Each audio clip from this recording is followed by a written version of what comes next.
Ladies and gentlemen, Val Demings.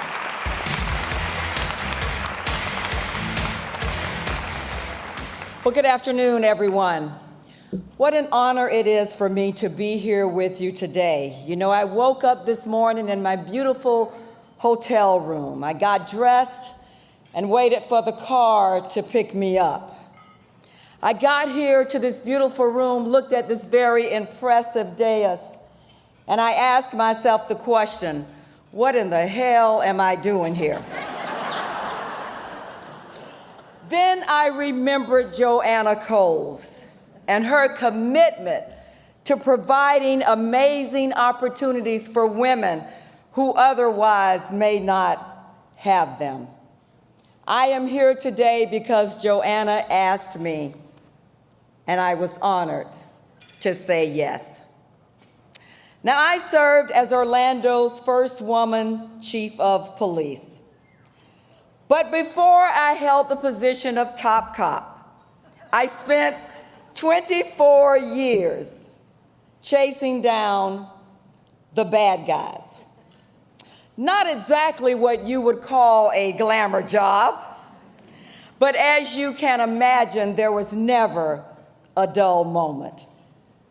In 2011, I decided my work at the Orlando Police Department was done, and it was time for me to serve my community in a different way. So I ran for a seat in the United States House of Representatives. And it was during my race that I had the honor of meeting Joanna. Now you may ask, what does a police chief and a political candidate have in common with the Yorkshire-born editor of Cosmopolitan?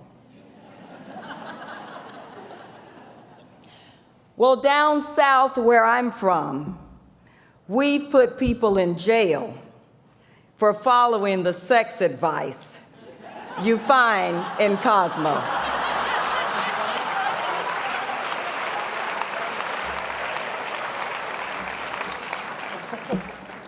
You know it, but Joanna Coles is tough, tenacious, and no nonsense. My, she would have made a great cop. But probably the deepest quality that we share is our unyielding commitment to improving the lives of women. In fact, it is that shared commitment that led to our initial meeting on the day of her appointment as editor of Cosmopolitan. During the Democratic National Convention, the nonprofit organization Emily's List, in conjunction with Marie Claire, hosted a panel where I appeared with Senator Kirsten Gillibrand, actress Ashley Judd, and Joanna moderated. True Brit that she is, she didn't miss an opportunity to spice up our political talk by making some analogies between sex positions and politics. She really can't help herself. Did you ever hear the story of how Joanna scored the editor-in-chief job at Marie Claire? This is really a good one. Because of some miscommunication, she didn't get a voicemail message from then Hearst magazine president Kathy Black that her interview for the job had to be postponed. So Joanna showed up at Kathy's office, only to be told that Kathy was home preparing to go to the airport. Joanna asked if she could ride with Kathy to the airport in order to go through with the interview. Remember, I said tenacious. And was told that she could, but only if she could be at Kathy's apartment in 3 minutes. Well, Joanna hailed a cab and ordered, yes, I said ordered the driver to do whatever it took to get from West Side over to Park Avenue as soon as possible. Her cab arrived just as Kathy's car was pulling away. So Joanna ordered the cab driver to basically drag race to keep up with Kathy's car until she could get Kathy's attention. Well, she convinced Kathy to pull over, got in Kathy's car, and proceeded to have her interview. Now, needless to say, by the time they arrived at the airport, Joanna had the job as Marie Claire's new editor-in-chief. Now, doesn't that sound like a police story? I love it. The bottom line is Joanna and I are both badasses, and that's what brought us here today.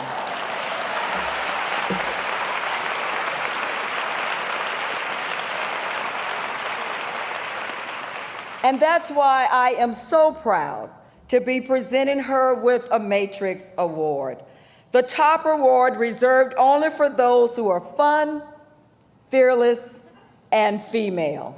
Please join me in applauding the editor-in-chief of Cosmopolitan magazine, Joanna Coles.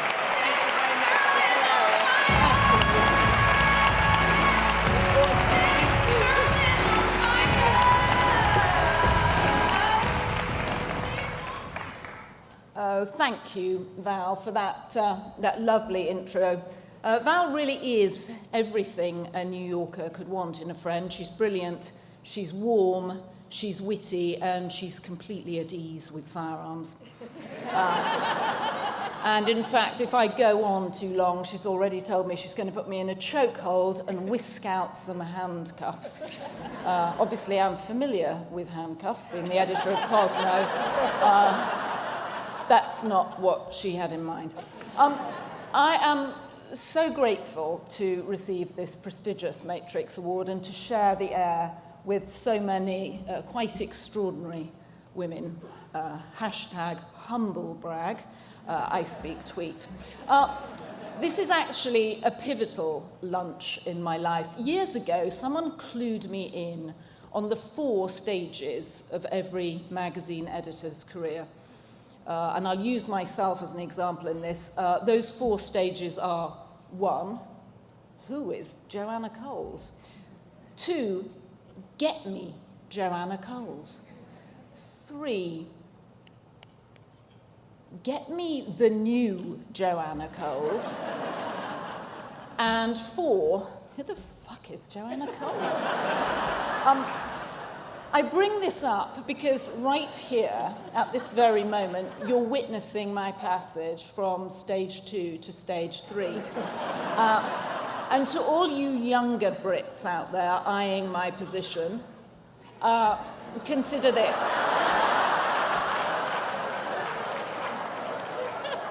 It's not just me. In fact, the entire history of the magazine business can be summed up by the same 4 stages. 1, what is a magazine? 2, get me a magazine.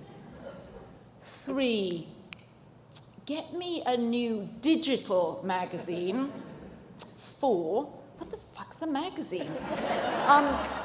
Once again, we are witnessing the tension between technology and content. Now, I know that some argue technology holds all the power, and their proof, well, Gutenberg did get top billing on the Bible. But I still believe that content is king. And I think that what readers want is not old media or new media. What they want is good media. People love stories. So let me tell you one. It's a quick one, and it begins several decades ago with a starry-eyed girl living in the northern part of England under the stairs with a lightning-shaped scar on her forehead. They're actually quite common in England.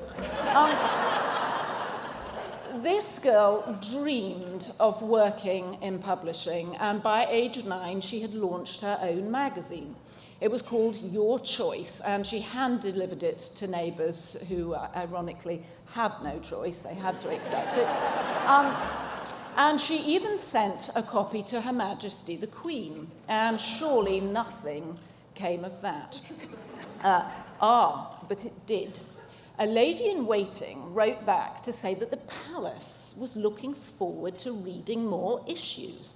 Well, that was all the motivation this girl needed. By 10, she'd been published in the Yorkshire Post, and at night she watched the Mary Tyler Moore Show, hoping that she too someday would work in a newsroom and live in New York City just like Mary. Except, of course, Mary did not live in New York City.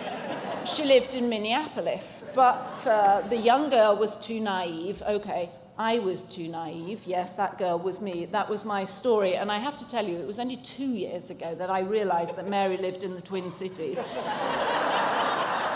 And sadly, by then, it was too late for me to relocate to Minneapolis. So fast forward a couple of decades, and I'm having lunch in the Hearst Cafe with the magnificent Helen Gurley Brown, an absolute legend who really invented the modern magazine. And I was in heaven until the food came. And Helen looked at my burger and my bun and stared me down and said, "You don't need both."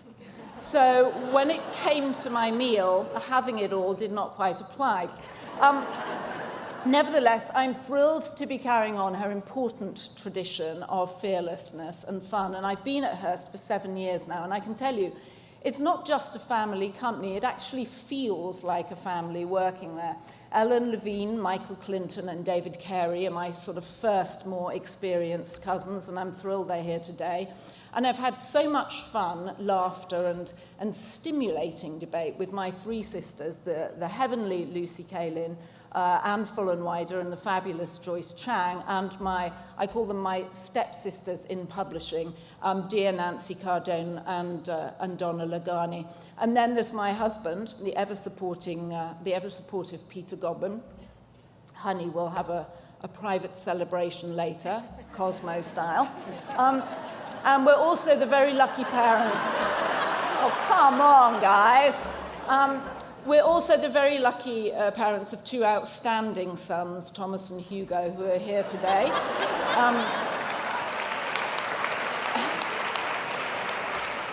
And they really do make coming home from work as exciting as being at work.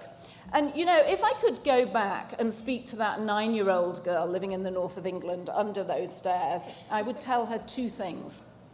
The first is, by all means, dream big. And then get ready, because your life will exceed those dreams. And two, Mary Richards does not live in New York.